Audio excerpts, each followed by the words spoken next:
Hello, introverted entrepreneurs and leaders. I am Patience Ogunbona, and I'm here to guide you on a transformational journey. If you have ever felt the fear of stepping into your leadership potential, battling self-doubt, or struggling with overthinking, and the fear of being in the limelight, you're definitely in the right place. Together, we'll explore your unique strengths, help you create a presence in the marketplace, and build profitable, impactful businesses. We'll navigate the pathway to leadership, wealth, freedom, and confidence. Join me as we embrace the power of introversion, develop unwavering confidence, and transform your quiet strength into powerful impact. It's time for introverted women to rise, and it starts right here. Let's dive in. Welcome. I am so excited to be bringing you the very first episode of Quietly Confident Introvert Podcast. They say the journey of 1,000 steps starts with the very first step. So this being the very first episode, I hope that over time you'll be able to celebrate the 1,000th episode with me. What you'll find with this show as we go along is inspiration, tips, life lessons that will help you create your own success stories. I want you to check on the show notes for resources and offers and events just for you. As introverted women in business and leadership, many of us face unique challenges in our personal and professional lives. We often have to navigate a world that seems to favor the extroverted. But I believe it's our authenticity and vulnerability that can be our greatest strengths. So, in today's very first episode, that is exactly what I want to explore. We're going to dive deep into what it means to be authentic and vulnerable as introverted women leaders. We'll explore these qualities and we will see how they are crucial and how to embrace them, not as weaknesses, but as powerful tools for success. So let's start first of all by really looking at what is authenticity. Authenticity and vulnerability are powerful traits that can empower introverted women leaders in both their personal and professional lives. Authenticity is about being true to your personality, values, and belief, regardless of the pressure that you're under to act otherwise. You're honest with yourself and with others, and you take responsibility for your mistakes. Your values, ideals, and actions align even when it gets really challenging. And it is not pretending to be someone you're not, really. For introverted women, either in entrepreneurship or in leadership, this means leading in our own unique way and exhibiting our own unique qualities and perspectives rather than trying to fit with the traditional world. Vulnerability, on the other hand, is about allowing yourself to be open, honest, and transparent. It's being willing to share your thoughts, feelings, and fears, even when it feels uncomfortable, unpopular, and and it kind of makes you look different from everybody else. Vulnerability is very powerful and it can be a tool for building trust and connections, which are essential in business and in leadership. I want to tell a little bit of a story, and I guess most of us that watch TV in many countries, and some people don't watch TV. If you don't, you probably have not heard of this program known as The Masked Singer. It's a very popular show where celebrities would wear a mask or wear complete costumes so that it helps them play a character. And in so doing, they are hiding behind this character to showcase their talent, just pure talent. So they're judged based on this pure talent or pure voice. For some people, it was some episodes they worked on doing the masked dancer. So some celebrities that have never danced before use this opportunity to test out their skills there. And basically, with this program, all you get is the audience will be voting purely on how much they enjoyed what is happening. And basically, this provided some kind of security to a lot of the celebrities. And in the end, many of them said that it was liberating. It allowed them to kind of be themselves underneath it all without all the expectations that comes from being a celebrity.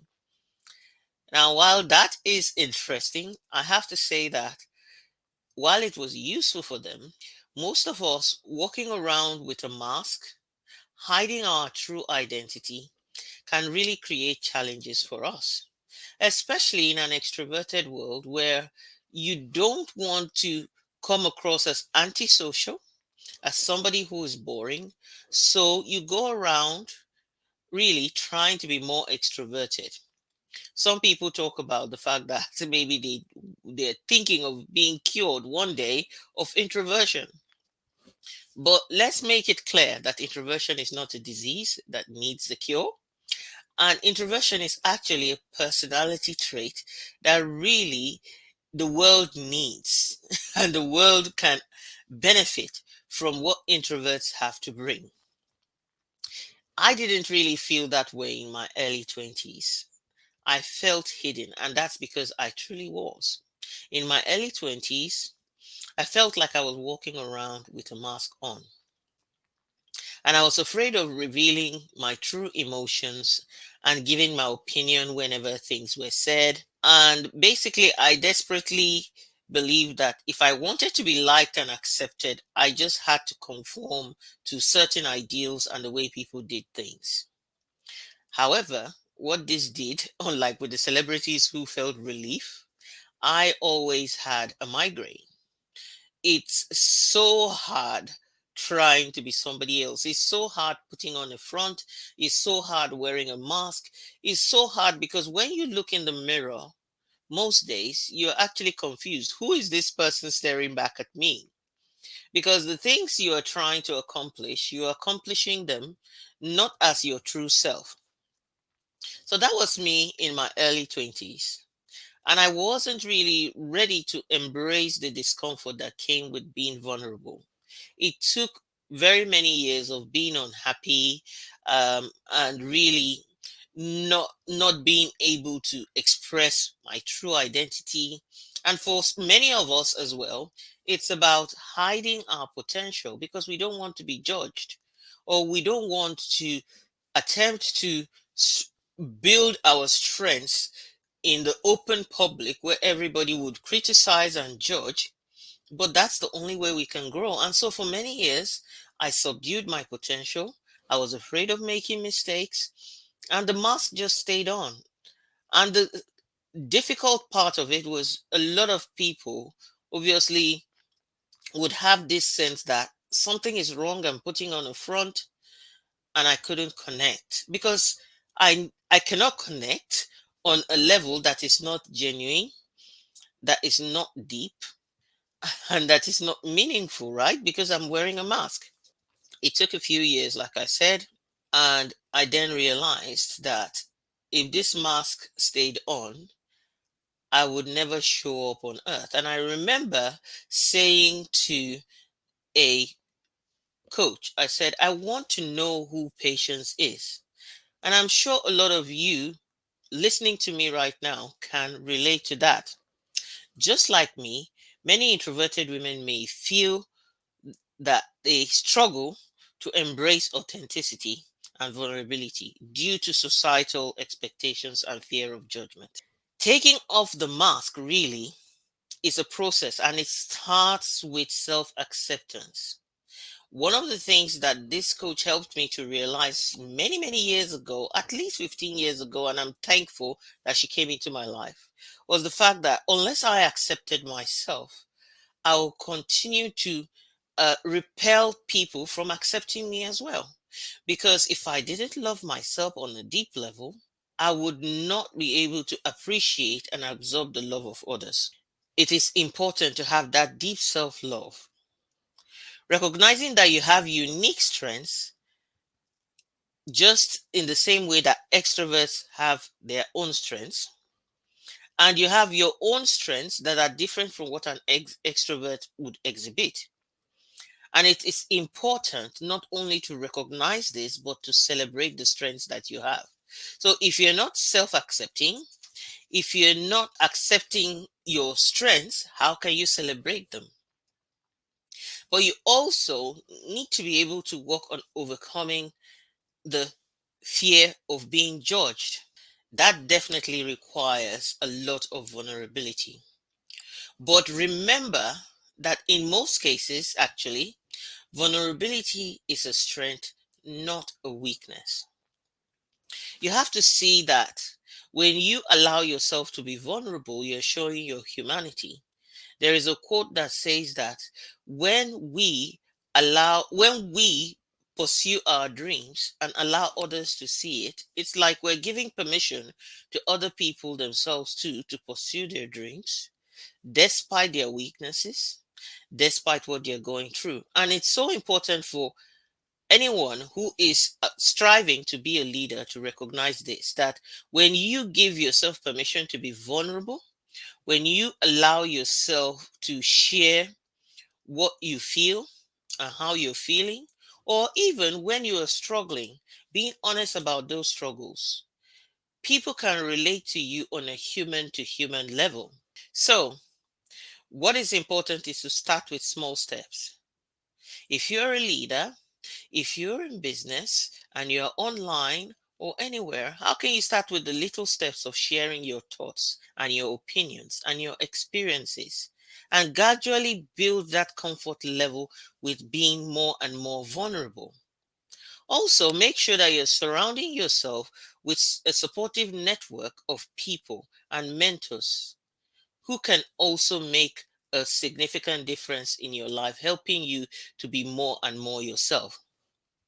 Over the years, I have worked on peeling back the layers to reveal the true me. So much so that this year I took a leadership test. And this leadership test was by the Institute of Leadership and Management, which I became a part of earlier last year as a result of becoming a mentor. And as a mentor, I am meant to help people to see the way forward using my experiences. But if I don't accept them as strengths, if I don't accept them as information and things that I could share, whether I'm introverted or not, how then am I going to be an effective mentor? So basically, by doing this test, it revealed surprisingly that my strongest leadership strength is authenticity. I was shocked. To say I was shocked really is an understatement. But at the same time, I was so thrilled. Why? Because for somebody who had spent a lot of years hiding my identity, this was good news. It means that it's a big step for me to have taken towards at least one of the top of my three core values, which is freedom. Because when you're wearing a mask, you're not really free, right? You're not free. So by me taking off the mask, I am expressing freedom.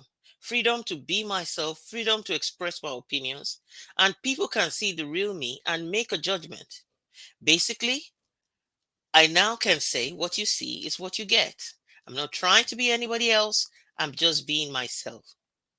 So, what has this got to do with you? I would love to share with you the things that I discovered on reflection on how I achieved this removal of the mask, this authenticity, and allowing myself to constantly be vulnerable. So I want to share 5 things with you. The first being that you need to take small steps. Start by sharing. Like I said in the beginning, at some point I talked about starting with small steps sharing your thoughts, your experiences, either with people that are close to you, with colleagues, with friends. Be real, be raw, keep it real, like I would say. And by so doing, when you are getting accepted, you build your confidence. You peel back the layers gradually. For yourself, you'll be revealing the true you and feeling more and more at home, more and more at ease at who you are. Second is to lean into your values. What are your values? When I learned what my core values were and narrowed them down to three for my business, three for personal, and understood how they shaped the way that I think and the way that I live my life, I started leaning more into them because when you take the time to understand your values and what being authentic means to you, you will begin to attract those who align to those values as well. And that is a great benefit of being authentic and being vulnerable. Then have authenticity, number three, in your communication. Use your unique communication style to express your thoughts and feelings honestly. So, as somebody who I also consider myself to be a highly sensitive person, sometimes I shrink back from saying, using the word love. And I really deeply love people. And I found that I needed to express that love in a way that resonates. For example, I would say I love hugs more than handshakes. And some people, obviously, they like their personal space, so you have to be wise. But that's a means of communicating to someone in my own way how I am accepting of you. So practice the art of authentic communication. If it is in the written form or is spoken form, especially for people like me who stand on stage, I find that when I watch my videos back, I laugh at some of my own jokes. And that, you can tell that I'm doing that right now, is all part of the process of me being authentic. That's the real me. I love to crack up, I love to laugh. Then, number four is to seek support. Connect with a mentor or coach that can help you peel back the layers, that can help you stay accountable on the actions you need to take to discover more of yourself. Go on that self discovery journey with the help of someone who will help you ask those deep questions about yourself and who will help you come to a place of self acceptance and provide guidance on that as well. The last, number five, which is not the least because it's very important, is to embrace imperfection. A lot of times on social media, there's so many perfect, nicely put together people. And if you don't feel that you're that kind of person, it'd be hard for you to feel that you could show your true self and your true identity. But it's important to remember that perfectionism in reality doesn't always exist. Allowing yourself to be vulnerable and imperfect, living an imperfectly perfect life. Perfect for you because you have defined what it means for you to be your true self and how it feels like to live in freedom, what success feels like to you. And by doing that, when you embrace imperfection, the people around you don't feel that they also have to be perfect either. It's a win win. So, I also want to leave you with a few words because there is a program that I watch, or a film, I would say, called Wreck It Ralph. Wreck It Ralph is about a guy who went about wrecking things. And he struggled with accepting himself because a lot of times people avoided him because he wrecked things. In the end, that wrecking ability was what saved the day in the end of the film. And he realized that he didn't need to fit in because with his wrecking ability, he was able to make a difference and stand out. So he then said, I am bad, and that's good. There's no one I'd rather be than me. So I hope that you found this inspiring, and I hope that this encourages you to think about areas of your life where you could be more authentic, allowing yourself to be vulnerable, embracing imperfection, because as someone who is seeking to make an impact and a difference in the world, you owe it to yourself. You deserve to be your true self so that the world will know how genuine you are and will be able to see the strengths that you have show forth in everything that you do. That's a wrap for this episode. Next episode, we'll be discussing permission to position yourself for success. I would like to help you recognize how you hold yourself back and what to do about it. Until then, I want you to remember to embrace your authenticity and vulnerability. It's your strength. Thank you for tuning in to another episode of Quietly Confident Introverts. If you found today's discussion valuable, please subscribe, rate, review, and share the podcast with others. Your feedback fuels our mission to empower introverted women leaders. Remember, you can also connect with me, Patience Ogunbona, at The Visionary Introverted Woman, where we are dedicated to helping you discover your inner strength and lead with purpose. Stay true to your vision. Embrace your introverted superpowers, and let's make a lasting impact together. Until next time, stay confidently introverted.